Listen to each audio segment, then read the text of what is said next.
السلام عليكم شباب الخير، معكم صديقكم صبريكو. كبداية لهذا المقطع أود أن أشرح نقطة جدا مهمة في هذه السلسلة. هذه اللعبة ليست متركزة على سرد قصة شخص واحد، فمطور اللعبة بنفسه صرح بذلك، حيث قال أن كل ركن في هذا الجزء يسرد قصته الخاصة، فاستمع بتمعن شديد.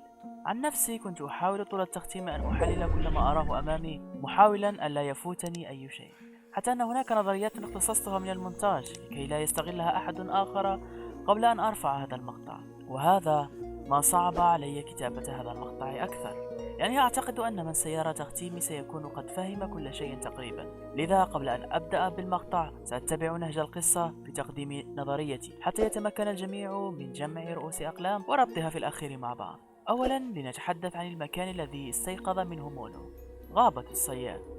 الغابة مليئة بشتى الفخاخ بأنواعها. أي شخص قد يرى الأمر عادي، فهذه غابة ويوجد بها صياد، شيء بديهي صح؟ لكن ماذا إن أخبرتكم أن كل هذه الفخاخ ليس القصد منها الصيد، بل كان الغرض منها الحماية؟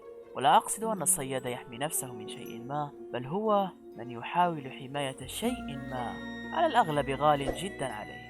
وما هو ذلك الشيء يا ترى؟ هل تذكرون هذا الصوت؟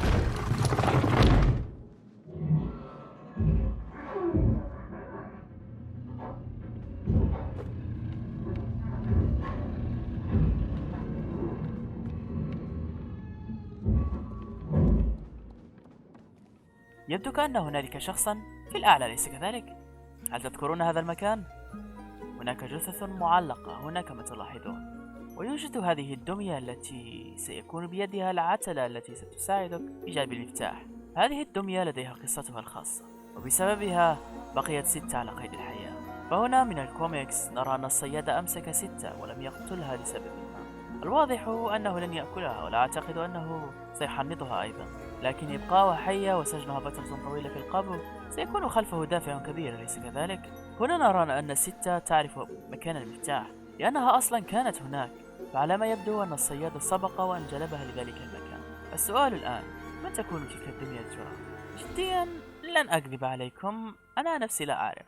هناك عدة احتمالات، منها أن تكون زوجة الصياد، لكن إذا كانت زوجته لماذا يضعها في علية؟ قد تكون سجينة هي أيضا وجلب ستة كونيسة لها، لكن لماذا هي تشبهه؟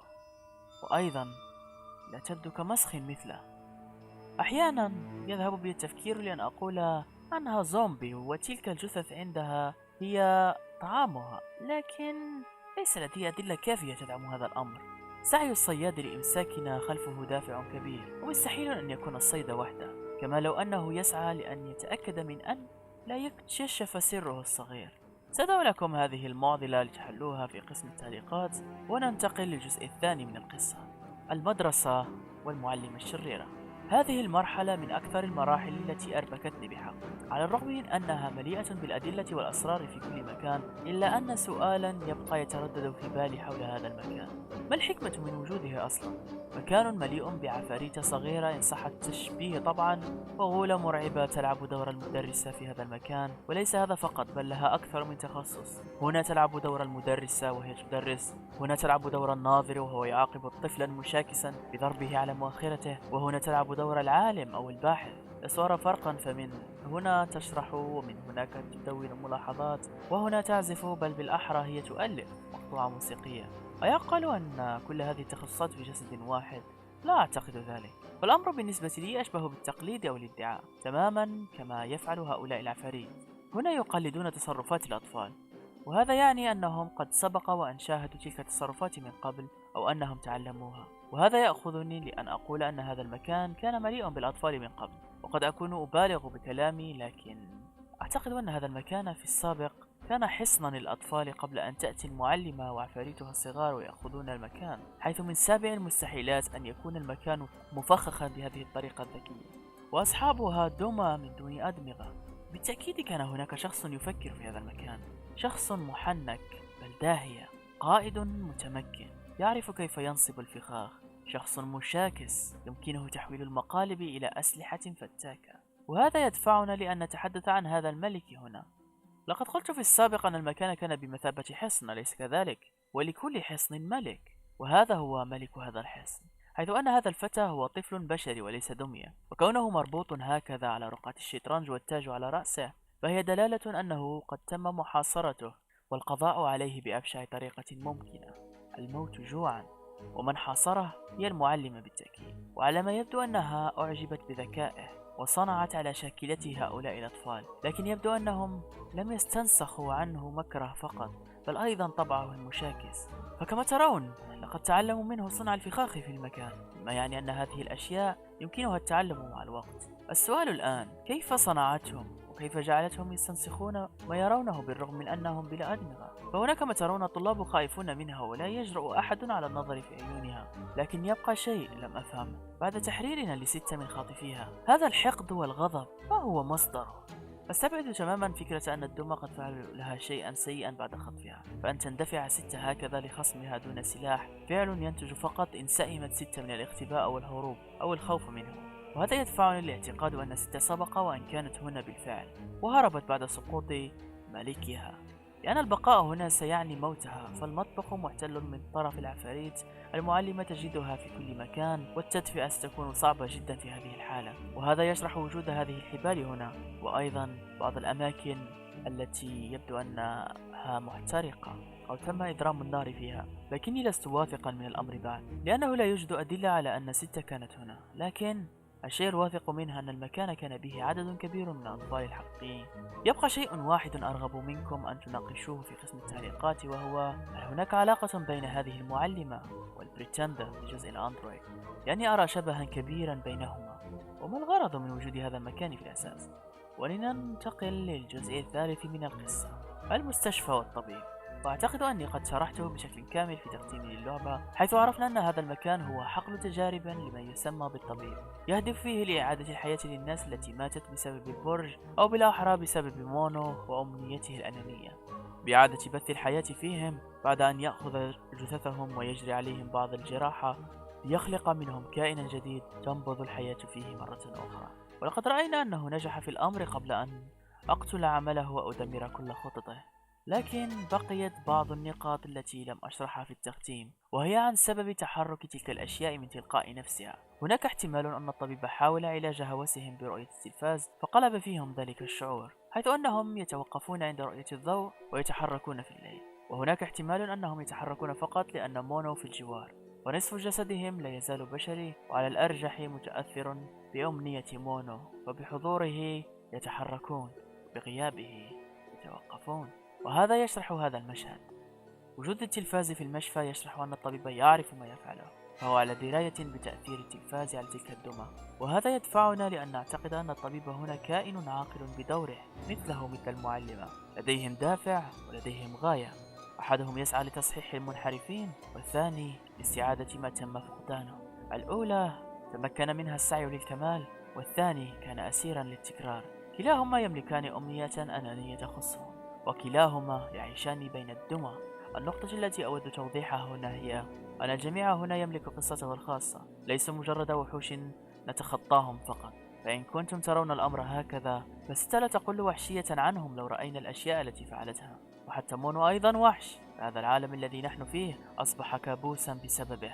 الجميع بالتأكيد سيتعاطف مع مونو ويكره ستة لما فعلته به، واستكرهون أيضا لأني أسميته بالوحش، لكن هذه هي الحقيقة. جميعنا وحوش، ولكننا لا نعي ذلك. جميعنا فينا الأنانية، لكننا ننكر ذلك. من حقك أن تكون سعيد، ومن حقك أن تطالب الاهتمام، لكن ليس على حساب غيرك. الخطأ هنا لا يقع على عاتق ستة فقط، بل على مونو أيضا، لأنه استسلم عكس طبعه. على الرغم من أنها استغلتنا طول الطريق وكانت تعاملنا كجسر لتعبر المراحل، ما فعلته بمونو كان شيئا قاسٍ بالفعل، بالرغم من أني تكهنت بالأمر قبل أن تصدر اللعبة الكاملة، لكن الصدمة كانت كبيرة علي. بقي أمر واحد لا أجد له تفسير: لماذا هناك غرفة ألعاب في غرفة الأشعة؟ طالما أن الطبيب يجري تجاربه على البشر، فلماذا لديه غرفة لأطفال في معمله؟ قسم التعليقات ينتظر ردودكم شباب. لننتقل للجزء الرابع من القصة، المدينة وسكانها. بالطبع كانت صدمتي جدا واضحة بعد خروجي من المشفى، ومعرفة أن هنالك أناسا آخرين في هذا العالم، حيث أني كنت أعتقد أن العالم كان ميتا في الأساس بسبب رؤيتنا لكم الجثث التي كانت مبعثرة في المشفى. وأزيدكم، ردة فعل هذا الشخص الجد غريبة مع التلفاز. في بادئ الأمر لن تفهم الدافع، لكن مع الوقت تبدأ بإدراك أن الناس هنا منجذبة بشكل مجنون نحو التلفاز، وكأن طاقة سحرية تغشيهم وتجعلهم يتأملون النور الأبيض القادم من الشاشة. وعلى ما يبدو أن الأمر يستنزفهم بطريقة ما، حيث يغير في شكلهم وأيضا في تصرفاتهم. وهنا فهمت ردة فعل الشخص الأول، حيث أن فعله يشرح أنه كان يرغب بالدخول داخل التلفاز وليس التأمل فيه. وبعد مغامرة صغيرة نصل للتلفاز الذي يدخلنا لرواق طويل بآخره باب، ولكن هذه المرة ستة لا تتدخل، فنصل للباب ونفتحه. وهنا ننصدم أن من خلف الباب هو الرجل الطويل أو البرودكاستر. يسحبنا ستة بعد فوات الأوان. بفعلتنا تلك تسببنا بإطلاق الثين مان من سجنه، وتبدأ المطاردة. ننجح في الهروب منه ونختبئ إلا ستة، فينجح ثين مان في إمساكها وأخذها معه. ومن هذه النقطة ظهر خيال ستة الشهير لأول مرة، وهنا تتحقق نظريتي في تحليلي السابق أن البرودكاستر سيأخذ ستة في نقطة ما من اللعبة، وهذا ما سيكسبها قوتها المعروفة. لكن أمر هذا الشبح أثار تساؤلات، منها لماذا لم يبقى مكانه ليأخذه مونو؟ أم أن هذا الأمر يعني شيئا آخر؟ هل يعقل أن تكون ستة قد ماتت في هذه اللحظة وروحها لسبب ما لم تخرج من جسدها، بل تلوثت بطاقة من نوع ما؟ الغريب في الأمر أن مونو يقرر أن هذه المرة لن يضع يده على التلفاز، بل سيدخل التلفاز بدلا من ذلك. شجاعة فارس النبيل منذ 20 ثانية كان يرتجف، ونرى من هنا أنه دخل عبر منفذ بعد غريب وانتهى به المطاف في مكان آخر. وهنا يكتشف أن بإمكانه استغلال التلفاز لينتقل من مكان لآخر أو يستعملهم كإلهاء. وفي طريقه في البحث عن ستة نعرف أن برج الإرسال مسؤول بطريقة ما حول هوس الناس بالتلفاز، وأن له علاقة باستنزافهم. لكن مع الوقت عندما بدأت أتواجه مع هؤلاء الأشياء بدأت أنتبه لأمر ما. طالما أنهم مهووسون بالتلفاز، ما الشيء المميز بمونو كي يكون طريدتهم بدل التلفاز؟ ستعرفون الأمر لاحقا. وبعد مغامرة مريعة ومطاردات مخيفة نجد هذا المكان الذي به تلفاز، ونتفاجأ أن ستة داخله تحاول الخروج منه ولا تقدر إلا بعدما مد مونو يده وحاول إخراجها. لكن للأسف تمكن البرودكاستر من سحبها مجددا للداخل وبدأ يطارد بطلنا. لكن هناك أمر محير، كيف تمكنت ستة من الهروب من الثين مان أصلا بعد إمساكها؟ وأن تهرب طفلة عادية من كائن بقدراته الغير عادية أمر غير منطقي. بالتمعن في شكل البرودكاستر يمكننا أن نلاحظ أنه أشبه بالجليتش، وعند اقترابه من مونو نرى مونو يتحول لنسخته الرقمية التي دخلت التلفاز مؤخرا، فتحت الباب للبودكاستر. وأيضا عندما تقوم ستة بسحبه نرى أنه لا يزال على تلك الشاكلة نوعا ما، وهذا السبب يشرح السبب خوف أو تردد ستة عندما سحبته لثاني مرة. انتبهوا لهذه النقطة لأنها ستشرح فصلا كبيرا في نهاية اللعبة. وتستمر المطاردات بشكل محمس ومرعب أكثر وأكثر، إلى أن انتبهت لشيء آخر، وهو أن في هذه المطاردات انتبهت أن البرودكاستر يستخدم قدراته بلا مشاكل في هذا العالم.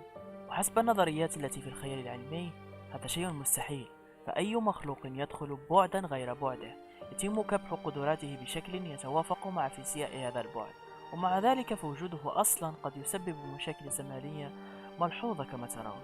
وقد ظهر ذلك بشكل واضح كبطء الوقت حول مونو كلما اقترب البرودكاستر منه، وهذا نبهني لاحتمالية وجود رابط زمني بين مونو والبرودكاستر، وأن هناك احتمالية في أنهما نفس الشخص، وقد شرحت الأمر في تختيم هذا. بطء الزمن هي ردة فعل الزمكان عندما يكون كائنان من نفس الخط الزمني في مكان واحد. وصولا إلى المواجهة الأخيرة التي فتحت عيوني على شيء مهم. الطاقة التي استخدمها مونو في مواجهة البرودكاستر كانت غير منطقية البتة، وهذا دفعني لربط الأمر مع استخدام قوة البرودكاستر لقواه بلا مشاكل في هذا العالم، وجعلني هذا أدرك أننا أصلا موجودون في بعد البرودكاستر، نحن أصلا في عالمه، ولهذا السبب لم يتم كبح قدراته طوال هذا الوقت. فنحن عندما دخلنا التلفاز خلف ستة لم نذهب لمكان آخر، بل انتقلنا لبعد آخر، بالتحديد لبعد البرودكاستر، وهذا ما يشرح قوة مونو الغير عادية وتمكنه من التلاعب بالزمكان ليسحب البرج إليه. السؤال الوحيد الذي لا أجد له تفسيرا هو قوة مونو في الأساس كيف اكتسبها، وإن كانت قوة ولدت معه وهذا يجعله مميز. يا ترى هل باقي الأطفال مميزين مثله؟ أرحب بآرائكم في قسم التعليقات. لننتقل للجزء الخامس من القصة، مواجهة البودكاستر والبرج. عند دخول البرج وأنا في هذا الممر أدركت بالفعل أننا في بعد موازي، لأن هذا الممر هو نفسه الممر الذي دخلنا إليه عندما نتفاعل مع التلفاز. ولكي أختصر الأمر لكم، أن سبب وجودي في هذا المكان هو إنقاذ 6، ولكن كما هو واضح نحن في بارادوكس، وهذا المكان معروف بكثرة أبوابه التي أشبه بمتاهة زمنية، أبوابها دائما تأخذك لنفس المكان. بشكل ملخص، هذا البرج عبارة عن صندوق زمني يبتلع الأخطاء التي تحدث في الزمن ويحتويها، وكون مونو هزم شبيهه البرودكاستر ووجوده هنا يعد غلطة وخطأ وجب احتوائها، وهذا هو السبب الوحيد لتمكنه من الدخول هنا، أو على الأقل هذا ما كنت أعتقده. بعد تجوالي في المكان انتبهت لأمر ما. هذا المكان شبيه جدا بالمكان الذي دخل إليه ستيف في فورتنايت في سيزن إكس، وهذا يجعل نظريتي صحيحة. هذا المكان بارادوكس، وهو أشبه بنفاية الزمن الخاصة بأغلاطه. لكن الشيء الغريب أني كنت أنا فيه وأتجول بين أبوابه، أتبع صوتا موسيقي والذي هو قادم من صندوق 6، على الرغم من أن هذا الأمر مستبعد الحدود، لأن هذا سيدمر معنى المتاهة الزمنية، فاتباعنا الصوت نحن ننفي مفهوم المتاهة، لكننا سنتغاضى عن الأمر. لكن الشيء الذي صدمني بالفعل هو ما كان خلف هذا الباب. 6 ممسوخة لأكثر الوحوش بشاعة، موجودة داخل غرفة مليئة بالدمى، وصندوق الموسيقى يؤنس وحدتها. وهنا فهمت أننا خرجنا من متاهة الزمن الخاصة بنا ودخلنا سجن 6. فكما قلت في التختيم أن هذا البارادوكس يعامل 6 كونها غلطة دخيلة على هذا العالم، أو بالأحر البعد، ووجب احتواؤها. لكن مونو كان له رأي آخر، قرر تحطيم الصندوق الموسيقي الذي ولسبب ما كان يسيطر عليها ويجعلها هادئة. وبعد أول ضربة نرى مونو في مكان فارغ الذي أحب تسميته اللامكان، وهو مكان فارغ خلف جدار الزمن، أو كما يسمونها المنطقة 0. تم إرساله هناك لسبب نستعرفونه لاحقا. بعد تلك الضربة نرى سجن 6 كما لو أنه بدأ يتحلل، كما لو أنه كان وهما بالأساس. بعد مطاردة قصيرة ومعركة صعبة مع 6 نتمكن من تحطيم صندوقها الغريب، وتعود 6 لطبيعتها. لكن في تلك اللحظة بدأ العالم بالتداعي من حولهم، وظهر هذا الوحش، وهو كتلة لحمية حية بعيون طاردتهم إلى خارج البارادوكس. وهناك حدثت أكبر خيانة في عالم اللعبة. 6 غدرت بمونو بأبشع طريقة ممكنة، تركته ليواجه مصيره بأبشع صورة، وهو أن يعلق داخل دائرة زمنية تتكرر وتتكرر دون توقف، لأنه بالفعل مونو كان البودكاستر طوال الوقت. الآن اللحظة الحاسمة، الإجابة عن الأسئلة الغامضة في هذا الجزء، وأولها لماذا 6 غدرت بمونو؟ كإجابة أولية، من غدرت به 6 لم يكن مونو الحقيقي، ونظريا من دخل لعالم البرودكاستر هو نسخة مونو الرقمية، حيث أني قد شرحت ذلك في تختيم للعبة. وقبل أن تسحب 6 يدها رأت وجه مونو من غير قناع، وأعتقد أن سبب وضع مونو للقناع هو السبب الذي جعل 6 تغدره في الأساس. هناك شيء ما في عيونه، ولهذا السبب يضع الكيس على وجهه. ولا 6 لم تسحب طاقة مونو أو استنسختها، فنحن لسنا في إكس مان هنا. 6 كانت ترى وجه مونو عن قرب، لأنه لم يكن يغطيه بقناع هذه المرة، ففي المواجهة رمي قناعه. 6 هنا تتأمل في شكله كأنها تذكرت شيئا إما له علاقة بمن يكون مونو، أو أنها تعرف وجهه من قبل، ورأت أن ترميه هو الصواب. ولكن كيف عبرت البوابة يا فهيم؟ أتذكر كيف هربت 6 من البودكاستر؟ يب، حدث شيء ما بين 6 والبودكاستر جعلها تفلت من براثمه، وأشك بقوة أن 6 أضعفت الثين مان قبل أن يتواجه مونو معه أصلا. فأن تقول أن 6 تسحب الطاقة وتمتصها دون أن تسحب من ضحيتها روحه فأمر نستبعده تماما. 6 ماتت في اللحظة التي أمسكها الثين مان، لكن ما حدث يجعلني أثق أن مثلما مونو لديه قوة مميزة، 6 أيضا لديها. نقطة وانتهى الموضوع. ثانيا، ما ذلك الوحش وما علاقته بعالم اللعبة؟ هذا الوحش يدعى البلوب.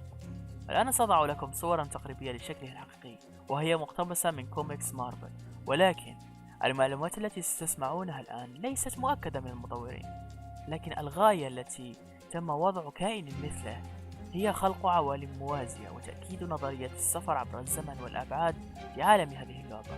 هذا الكائن يعد مخلوقا كونيا شريا بطاقة عقلية جدا كبيرة وبصيرة يمكنها الرؤية بين الأبعاد الموازية. هناك من يقول أنه هو من يصنع الأبعاد المتوازية في عالم اللعبة. علاقته بعالم اللعبة ليست واضحة، لكن الشيء الواضح أنه يحقق أماني سجنائه بمقابل التغذي على مشاعرهم. فمونو مثلا إنسان منبوذ وحيد ليس له أصدقاء، أكبر رغباته ستكون بالتأكيد الاهتمام، وهذا ما فعله البلوب بالضبط. كونه وحيد وجدت له غرفة وكرسي له وحده. ليس لك أصدقاء ترغب بالاهتمام؟ سأخلق لك عالما أجعل الناس فيه كلها تستمع لك وتشاهدك طوال الوقت. سأخلق منك برودكاستر فقط غادني بمشاعرك السلبية. خيانة ستة لم تؤثر به مثقال ذرة لأنه معتاد على الخذلان، وستة نفس الشيء. ومن سجنها يمكننا أن نعرف خصائص شخصيتها. الدمى في كل مكان ويدها طويلة تمثل الطمع لأنها تحب أن تضع يديها على كل شيء. تمسكها بصندوقها يمثل الجشع الذي فيها. صورتها في وسط الغرفة المخربش عليها تمثل أن براءتها ونقاءها اختفى. تحولها لوحش هو قلبها الأسود والشر الذي في داخلها. في الجزء الأول أدركنا أنها كانت تستغل أي شيء ممكن لكي تهرب وتنجو، بالأخص عندما كانت هن سجينة الجينيتر. لم تفكر في مساعدة الأطفال. هذه الفتاة شر مطلق يمشي على الأرض. البلوب أدرك أنها خطر، لكنها مصدر غذاء ثمين بالنسبة له، فخلق لها الصندوق كمهدئ. لكن مونو استمر في تحطيمه، وهذا ما تسبب بتحطيم الوهم حول سجن ستة. البلوب كان ينفي مونو إلى اللامكان محاولا إبعاده عن الصندوق، لكن مونو استمر بالعودة ومحاولة تحطيم الصندوق إلى أن نجح وحرر ستة من سجنها. لكن على ما يبدو أنه لم يحررها بعد من حقيقتها المريضة، حيث أن ستة عبرت ومعها شبحها الأسود، أو كما يمكنني أن أقول عنها أنه الجشع الذي لا يشبع. ومن النهاية السرية فنحن هنا نعرف كيف وصلت ستة للذمو، لقد عبرت إليه عبر التلفاز. ثالثا، لماذا الدمى تتحرك من نفسها في المشفى؟ بسيطة، طالما أن الأجساد كانت أصلا للفيورز فهي تحت لعنة البرودكاستر، مجبورة على أن تتبع البث، مجبورة أن تشاهد، مجبورة على الإمساك بصاحب البث الذي لسبب ما تعرفونه بمونو. وهذا الأمر ينطبق على الناس في المدينة، فعندما يرونك يركضون خلفك ليبثوا لك إشارتهم العكسية، كونهم يستقبلون إشارة البرودكاستر ويرجعونها له. رابعا، هل بلوب له علاقة بالصياد والطبيب والمعلمة؟ حسب نظرتي نعم، لأن جميعهم فيهم المشاعر التي يرغب البلوب أن يتغذى عليها. الصياد لديه الأنانية، المعلم الجشع، والطبيب الطمع. قد يكون دور هؤلاء الشخصيات هو جعل ندرك أن هناك كائن أقوى منهم يدير هذا العالم. خامسا وأخيرا، هل ترك المشاهد اللايك واشتراك؟ نظريتي تقول نعم، لكنه لم يقتنع بعد في الجزئية الأخيرة من المقطع. حسنا أصدقائي، من لديه أي سؤال يضعه في التعليق وسأرد عليه بأسرع وقت وأشبع فضوله إن أمكن. أفكر أن أقوم بمقطع تحليلي آخر، لكن سيكون من نوع جديد سأجيب فيه على كل الأسئلة وأدمر كل النظريات الضعيفة هناك في اليوتيوب. أتمنى أن يكون المقطع أجاب عن تساؤلاتكم، وإن كانت لديك نظريات أخرى وأسئلة سأكون في قسم التعليقات أنتظرها. مهلا، لقد أعدت التعديل على المقطع لكي أضيف شيئا ما. أرى أن الأغلبية يعتقد أن مونو هو الرجل المشنوق، وهذا خطأ. حكاية الرجل المشنوق لم تبدأ بعد، فإن كان سيشنق نفسه اللوب لن ينتهي بموته. فلكي ينجح بهذا الفعل على مونو الصغير أن يكون على علم بما سيحدث مستقبلا لكي يشنق نفسه، لأنه لو شنق نفسه وهو كبير لن يتغير شيء. فالخط الزمني مكتوب عليه أن الرجل الطويل سيموت ولا يهم ما تكونه الطريقة. تستمر النسخة الصغيرة بالعودة لتجده قد مات أو تقتله بنفسها، وتكبر لتصبح البرودكاستر ويأتيها مونو مجددا، وهكذا. أما بالنسبة للساحرة أنها ستة، هذه أيضا مستحيلة. إن كانت بالفعل هي، ستكون النسخة المستقبلية على علم بذلك، لأنها كانت صغيرة من قبل، ونحن نذكر أن ستة مرت أكثر من مرة بجانب الساحرة. لو كانت هي، كانت الساحرة عرفت بالأمر. ومن يقول أن الفيري مان تدخل وكسر اللوب، أحب أقول لك الكوميكس ليس لها تدخل مباشر باللعبة، والجميع يعرف ذلك. الكوميكس فقط مساعد في خلق النظريات لا أكثر. وأيضا سمعت أن الشركة ستترك تطوير اللعبة لفترة ما تركز على صنع عناوين جديدة والقيام بوضع عوالم موازية في لعبتهم الأخيرة وتأكيد السفر عبر المكان والزمن. ستكون فرصة رائعة لخلق يونيفرس خاص بألعابهم. فقد تخيلوا أن تكون كل ألعابهم تدور في يونيفرس واحد، تخيلوا كم السيناريوهات التي قد تحدث بين عوالمهم. والأهم، هناك شخصية لم يثبت موتها بعد، ستة الأصلية، وسيحدث وتعود يوما تضع نهاية لهذا المسخ، من يدري. المهم، هذا كان كل ما لدي لليوم. أتمنى منكم دعم المقطع بلايك ونشره ليصل لأكبر شريحة من الناس. كان معكم صديقكم صبريكو، في أمان الله.